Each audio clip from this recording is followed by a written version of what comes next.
My book, Empire of Refugees, is a history of organized refugee resettlement in the Middle East.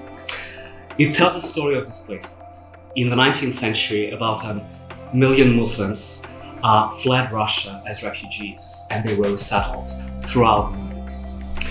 And this book shows that the Ottoman government in the late 19th century inaugurated a refugee regime, which was a system of protections for refugees. It was unprecedented for the time, and it came before the better-known refugee regimes of the 20th century. Refugee regimes established by the League of Nations and then by the United Nations, a regime with which we're living today.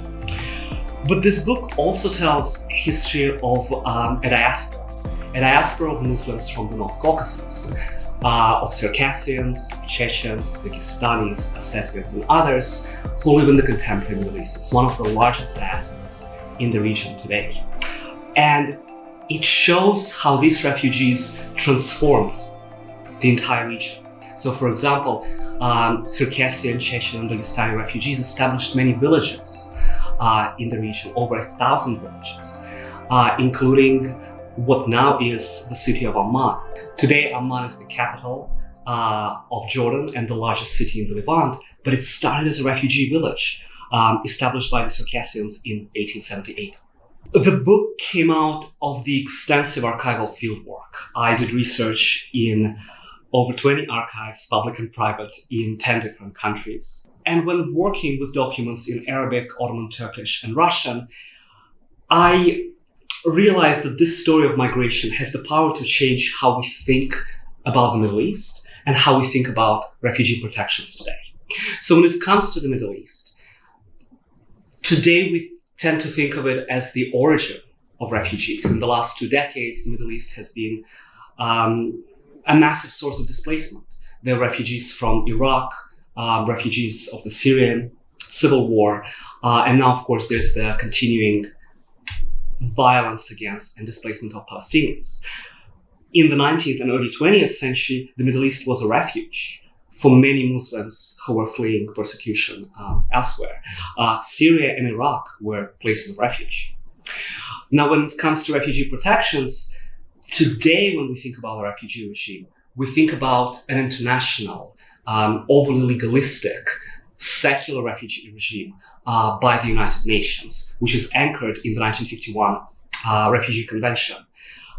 This book shows that in the 19th century, the Ottoman government established a regime that was providing very similar sets of protections for refugees. So that really reframes how we think about refugee migration and protecting and helping refugees. I hope that my colleagues, historians and scholars of the Middle East and the Ottoman Empire read this book, because it changes how we understand the collapse of the Ottoman Empire.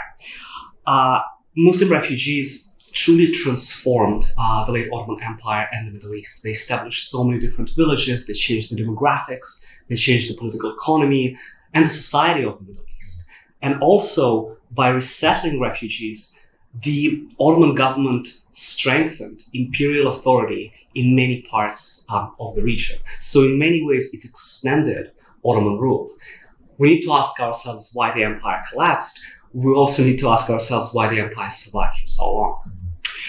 I also hope that scholars of migration and refugee studies get to read this book, because it intervenes how we think about global refugee protections. The Ottoman Empire in the 19th century inaugurated a refugee regime that was unprecedented for its time, predating refugee systems of the 20th century. I hope that this book is useful to scholars of Russia and Eastern Europe, especially right now when there's the renewed commitment to decolonization in the field.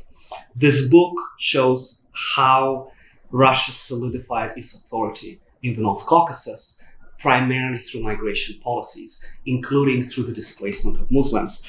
And that really helps to explain why the North Caucasus today is part of the Russian Federation. Nothing would make me happier if this book finds its audience in the Middle East.